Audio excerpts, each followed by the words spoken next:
முருங்கைக்கீரை மிக மிக உயர்ந்த கண்ணுக்கு பலன் தரக்கூடிய ஒரு கீரை. கண்களுக்கு ஒரு நல்ல சத்துக்கள் வேணும்னா பீட்டா கரோட்டீன்ஸ் அப்படின்னு ஒரு சத்து வேணும். அதனுடைய ப்ரிகர்சர்ஸாக இருக்கக்கூடிய கரோட்டினாய்ட்ஸ் மிக அதிக அளவில் கிட்டத்தட்ட 80,000 அளவு 90,000 அளவுன்னு சொல்றாங்க. அந்த அளவுக்கு முருங்கைக்கீரையில மட்டும்தான் இருக்கு.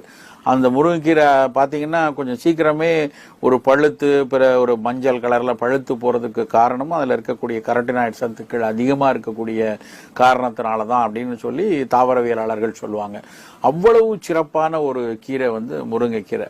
அப்புறம் நீங்கள் கனிமச்சத்துக்கள் எல்லாம் எடுத்து பார்த்தீங்கன்னு வச்சுக்கோங்களேன், இரும்பு சத்து எவ்வளோ இருக்குது, கால்சியம் சத்து இருக்குது, மேங்கனீஸ் சத்து எவ்வளோ இருக்குது, பொட்டாசியம் எவ்வளோ இருக்குது, இப்படி ஒவ்வொரு சத்துக்களாக பட்டியலிட்டு பார்த்தோம்னா மற்ற எல்லா கீரைகளை விட முருங்கைக்கீரையில் அவ்வளவு சத்துக்கள் நிறைந்திருக்கு.